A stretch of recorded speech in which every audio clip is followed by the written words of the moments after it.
Welcome to a new episode of Observability Talk. Here we will discuss everything observability and peripheral topics that impact enterprise IT operations. Our topic for today is understanding generative AI and its impact on observability. Today we are glad to have Professor Balaji Srinivasan.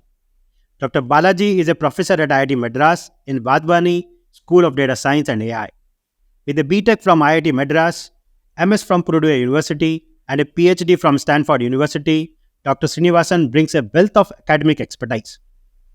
Previously, he held positions at IIT Delhi and was a postdoctoral fellow at the University of Michigan, Ann Arbor. His current research delves into the frontier of computational algorithms, employing a mix of probabilistic models, PDE-based approaches, and data-driven methods to address diverse engineering challenges. A warm welcome to everyone to Observability Talk. Let's start with a very simple question. What are the latest advancements and trends you see in generative AI that you find most exciting? Hi, Bharat. Thanks for calling me to the podcast.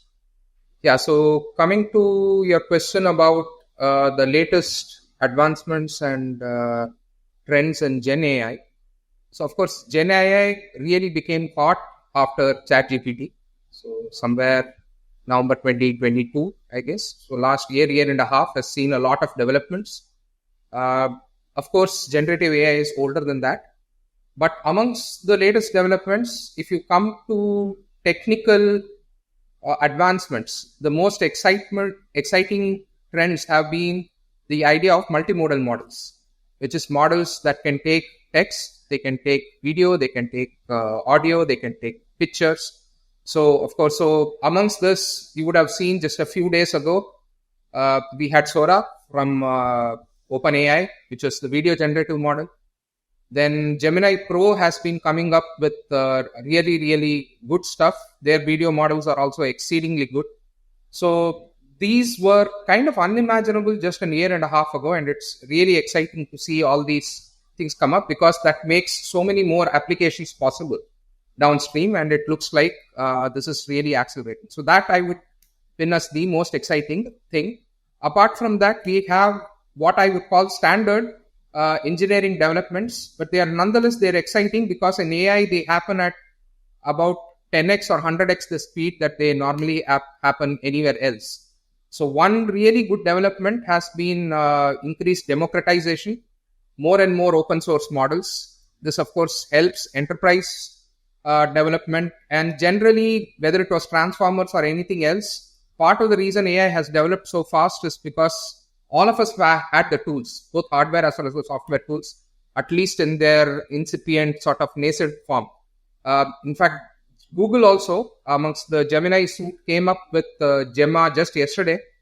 Some of you might be aware of this. So again, just like Facebook had Llama or Meta had Llama, they have now open sourced, I think perhaps due to pressure, but they have open sourced again 7 billion parameter models. This is really good. Okay, so basically it means the field is going to accelerate immensely. There is competition amongst the larger enterprises to make these things accessible. Then of course there is greater token length, larger things that we can take care of. Again, Gemini last week, I mean, this is just, it's ridiculous that if we talk about this perhaps next week, developments would have changed. So it's like 1 million tokens all of a sudden up from 200,000 tokens for their smaller models like Llama. So I think overall, both the engineering end and the technical end, I think we are seeing an unprecedented growth, historically unprecedented growth in any kind of field. That's the kind of growth we are seeing in Gen AI. AI in general, but Gen AI in particular. Thank you so much, Dr. Balaji. And as you rightly pointed out, I think we are going into or living into a very interesting time with the generative AI becoming much more useful for end users also. Right. Just wanted you to go a little bit deeper in terms of what is the history of ML and Gen AI in particular, so that our podcast listeners at least get a view in terms of where all this is coming from or when it started developing. Right. So looking at AI, machine learning, and of course Gen AI in particular, the history is really long, but if we focus on the last century, the term AI itself was born by, a whole bunch of people starting with neural networks, simple ideas about around 1940s, 50s, starting from Turing, von Neumann, etc. And people working also partly in the Manhattan Project. There was increased interest in computation and in automation. And of course, people had started thinking about how can you automate thought. And initial ideas were to simulate the brain, which is where the idea of artificial neural networks came somewhere in the 1950s or so, 1940s, 1950s. Now, the term AI itself was born in 1957, really long back. Okay, so that's like a 70-year-old term. Right. But then we have had rebranding multiple times. We have had machine learning, then we have had deep learning, then we have had expert systems, all these kind of ideas. Overall, the idea is just to see what can automate cognition. If you look at machine learning, these are specific types of AI systems which learn. Okay, other AI systems were systems which you could give rules to or give broad directions to. Machine learning systems were systems that problems that you cannot solve using just by specifying rules. For example, grammar. For example, even face recognition. It's really hard to give a set of finite rules in order to encompass all the ideas that are possible.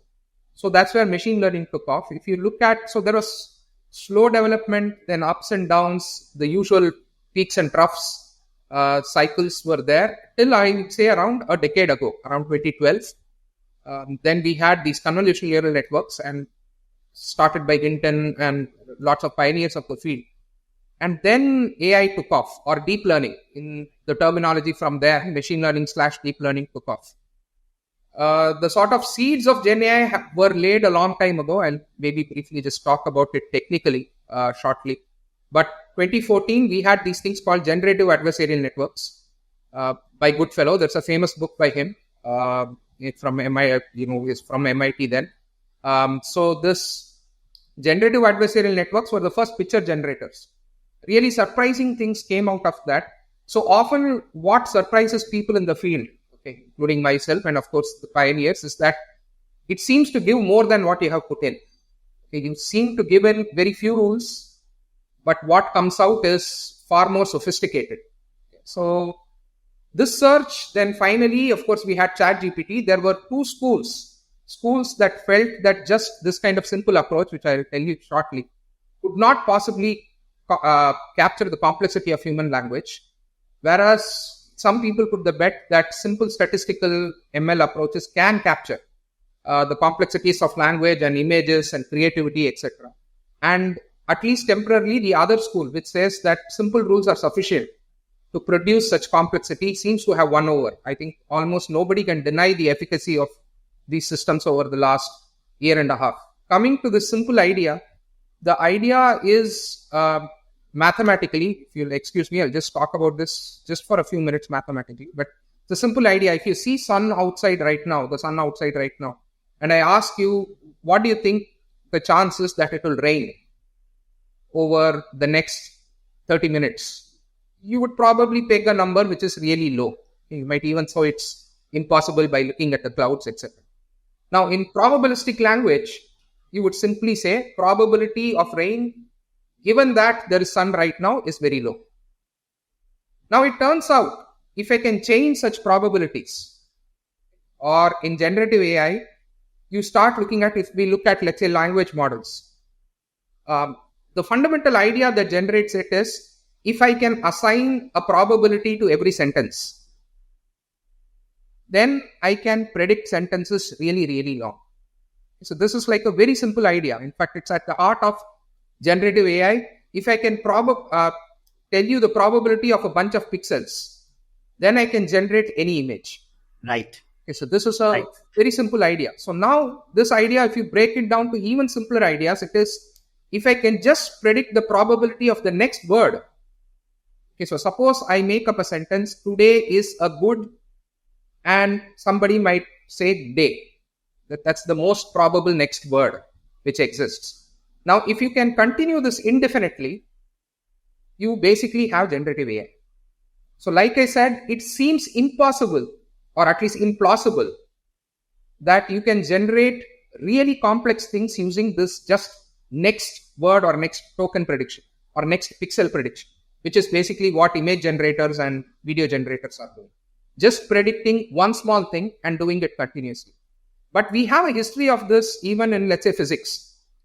In physics, before Newton, we thought that apples that fall on Earth are following completely different laws from planets that are going around the solar system. But essentially, according to Newton, it's all falling. The Earth is falling towards the sun, the moon is falling towards the Earth, or vice versa. And just that one law, repeated millions and millions and millions of times, basically covers the entire complexity of not just what happens on Earth, but on the solar system and outside. So this one single bet that if I predict the next word, I can do any task, is at the heart of generative AI. So the history over the last 2.5 years has been sort of explaining this one thing. Just predict the next thing and you are good to go, provided you can somehow find out the probability of that next thing. All the tricks are basically to find that out. Okay, how do you find out the probability of the next thing that goes on?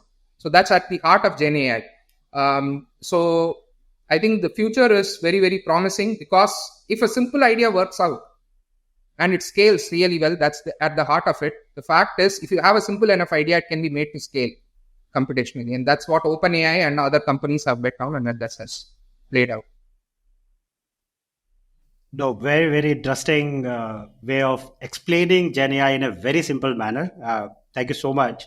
My next question actually was going towards where all this will go in future. Like, how do you oversee this AI and Gen AI particularly evolving in next few years, right? And what sort of impact do you see it having on the society as a whole? AI plus Gen AI technology. Right. So as we were discussing, basically if a simple idea, and perhaps because it's a simple idea, it scales so well, the effects that it can have are really, really profound. And usually, even in slower moving times, we as a society have been poor at projecting what the downstream effects are. What we know is that the effects are going to be massive. The effects are going to be massive. I do not think there is going to be any field that is left untouched, purely because if a simple idea works so well, you can basically make it both efficient as well as scalable. Okay. If it was a really complicated idea, you need a lot in order to make it scalable. But the idea is simple and it's shown to be really profound even if in its effect. So my view is the next 5-10 years, of course, you can play out multiple scenarios of what are the things that are possible, but even keeping normal technical evolution and not even assuming like massive funding coming in, even assuming normal technical revolution, we are looking at something that's at the scale of the industrial revolution. It's just going to transform society, hopefully in a good way. It's going to, of course, transform the specific fields we are looking at, like observability, etc. Increased security. Of course, with any such rapid growth, there is always the danger of the flip side, which is what happens if you have unconstrained growth. So with that in mind, I think it is going to affect science, technology, economics, healthcare, finance. All these industries are immediately downstream of governance, of course. So even in India, the Supreme Court is looking at using Gen AI. It makes so much accessibility possible for common people if you can talk in the local language. So I am particularly excited about democratization of resources amongst society because of this financial inclusivity, etc. I think are all possible because now Gen AI is something which is really powerful. Yeah, I think the way the whole Gen AI has changed the game in last 2.5 years. A lot of people believe that it is going to be very impactful for almost all sort of sectors, right? So my next question is towards what VuNet actually has been doing, right? In our context of observability for business journeys, how do you think Gen AI technology enhances observability for enterprises, from incident management on one side to root cause analysis or to real-time business analytics? Right. So when you look at observability, and as you said, you talked about three specific kind of verticals in some sense in observability. One is incident management, root cause analysis, and then business analytics. If you think about what I discussed or what we were discussing about what GenAI is. So when you see incident management, you have some such thing as either trying to predict, trying to predict potential threats, trying to look at monitoring current problems, having real-time alerts.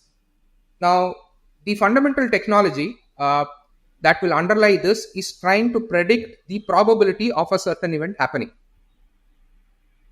So once you can rank the probabilities of these events happening, you actually have the basic technological roots or technological underpinning of what can function as an incident management platform. So if you can predict what will happen, then you can say, and if you can rank it through probability, saying this event will happen, this event will happen, given all this, that is essentially GenAI. If you think about it, you are trying to generate all possible future scenarios, given what you are already observing about the current scenario. Right. Within this, there are two parts. One is, of course, the mathematical prediction, which in fact, the sort of roots of this we had within OPI, which is there at VuNet. So this was the fundamental idea. We didn't call it GenAI, but it was essentially based on exactly the same idea, which is chain together a series of events and actually assign a probability to that event, and then talk to the people on the ground in a language understandable to them. Now, coming back to this language understandable to them, of course, currently, if you see OPI, it just goes as a score, which is a little bit sort of opaque. What you require for human beings to function, and ChatGPT showed this really, really well, is that if you have a good UI, in fact, people at OpenAI, you would have read this, people at OpenAI did not expect it to be as successful as it was. It caught all of them unawares, because really all they had was fundamentally a UI layer, of course, with some instruct GPT, etc. thrown in, a UI layer thrown on top of what was already available in their API. Right?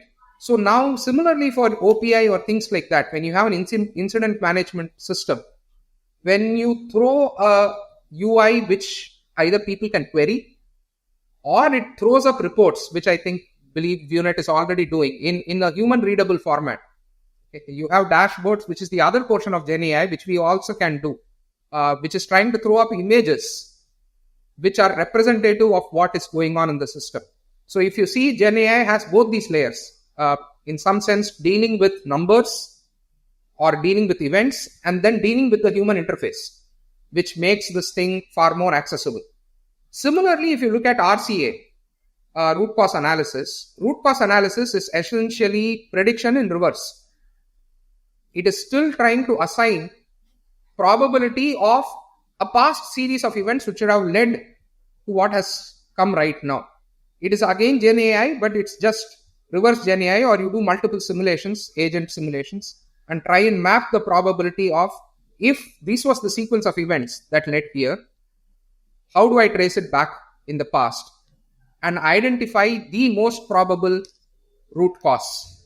Okay, so to test hypothesis, you can actually have a GenAI layer, you can have, what is called Go5 or good old-fashioned AI layers, plus whatever rules-based systems that you have and indicators that you have.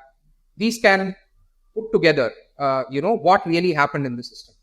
Business analytics is just, in some sense, in mathematical language, as an academic, in a mathematical language, business analytics is essentially sort of the same problem, except at the layer of the business. Okay, so you are still evaluating, as people do in the market, you are still evaluating possible future scenarios and evaluating the probabilities of this, weighting the gain for each one of these events with the specific probability. And that tells you, what are the business decisions that you can take. You can, of course, do this real time if you have really good data. Basically, you can do what if analysis of this or that happens. What is the chance of future business given this happens, except you are now looking at a wider data and less within the details of operating system that you are trying to monitor. Okay, so it's observability at the level of the business rather than at the level of CPUs, GPUs, etc. that are running the system. So I think Gen AI is key at both this, to summarize, both at the prediction level and at the UI UX level. So you can think of it as two different verticals there. So very, very true. And it is a bit good to see that the Gen AI kind of technology is going to help observability further, enhance the capabilities like root cause analysis or bringing in the OPI part, which you talked about, right? Very, very interesting times. Can you just extend this application of these technologies like Gen AI or coming to the Gen AI with observability? What sort of applications do you see? Do you also believe that some sort of domain centricity when we are building some of these LLM models and so on, does that really help end user? Right. So I think you bring in an important point, the idea of domain centricities in these issues. One thing we know, again, from pure a probabilistic or a machine learning AI perspective, is that you need to ground this probabilistic maps in a specific domain. Okay, if you think about, your machine or your AI is trying to build a map of what reality looks like. It's trying to build a map of what reality looks like purely based on the data that you're giving it. Now, if I give specific knowledge that I have gained from the domain, the map A becomes more accurate, B, it becomes faster to make a map, and C, it becomes more reliable, D, it becomes more interpretable. All these four are general problems in Gen AI, which is having an interpretability layer. Otherwise, we can't trust it. Okay, and of course, biases and all these other issues come in generally general AI. And then there is always a problem of how much data. Domain, in some sense, becomes a substitute for the existence of data, because we simply understand the system above and beyond basically what the data can convey. So these few things are really, really important in terms of building in specific applications. Let's say you're making, I think VuNet has the anomaly detection network. Now, something looks like an anomaly only within the context of a specific application. So if you have a normal, just like our ECGs or EEGs or whatever we measure for a human being, you'll see the spike. Not every spike is bad. There is a certain amount of understood variance that exists within any system. Amazon also backed on this for a lot of time. So there is a certain amount of variance in every enterprise. And, there is just a seasonal variation, and some of it is just unexplained variation. Okay, there is variance which is expected. People behave in different ways. Systems behave in different ways. Now, when you talk about an anomaly detection, what's an anomalous event? It is always within the context of the domain. Okay, so domain centricity and having domain expertise is of great importance because of that. Of course, RCA, understanding what already what are the maps you can search through. Otherwise, the search space for almost any root cause is infinite. You can keep on saying that could be the cause, this could be the cause. It's the domain expertise which actually kind of puts it down. Coming specifically to Gen AI, let's say when you are trying to generate reports or having a knowledge basis, you have, of course, this thing called retrieval augmented generation, which is RAG. Then you have these things are domain fine tuning. All these things are actually meant in order to ground your Gen AI in your specific application. For example, ChatGPT, if you ask it generally something about VuNet, it won't know it. Or even though it doesn't know it, it will start generating something. Okay, because it simply does not have the mechanism purely in a generative. Remember, when I say that it's only going to give you the possibility of the next sentence, I mean, it doesn't have the possibility that when I ask a question saying I don't know is actually a very low probability event. The more probability thing is, if I ask what is VuNet, it will start the answer with VuNet is. So it will keep on continuing there. Okay, right. It just looks at likely sentences rather than domain-centered sentences. So to center it in a domain, you need these additional things. You can fine-tune, or usually what is now known as RAG. These things are developing technologies. You use You ground it in a text and say, okay, only refer to that, but use your general language generation capacities, but ground your knowledge in this. So these are some things that you can do. You can do anomaly detectors, all of these. You can do RCA, you can do business analytics predictions. In fact, you can do things like data quality improvement also. Okay, you can have GenAI see certain examples of good data or good, nice, grounded logs, and you can ask it to generate, given this bad log, make a good log. Okay, so that also is something that is possible. Lot of possibilities even within the context of observability in general, in VuNet in particular. So a lot is possible with GenAI. No, this is very interesting, and this actually improves my confidence in the work we have been doing for our customers, where we have been talking about that a generic observability platform may not be very useful, but as soon as you make it a domain-centric observability platform, then, like you said, right, that you are basically getting the right data, which will help our customers actionize their incidents or get their anomalies and so on. Thank you so much for explaining that, Dr. Balaji. My next question towards the professionals, basically, who are looking at starting their career or already working in some form of AI. What advice do you give to some of these professionals today? How do they enhance their skills in AI, ML, or GenAI, particularly? What would you say? Yeah, sort of related to our previous question, I think depending on the person's age. Okay, so the older they are, the more they should not get rid of the domain expertise they have already gained. That is very hard to come by. It will be hard to come by even for AIs. Very true. Very, very true. The earlier you are, of course, you can play around with coding, etc., which I would encourage everybody to do, to play around with these systems. Like this is now quite popular. It's not AI that will beat humans.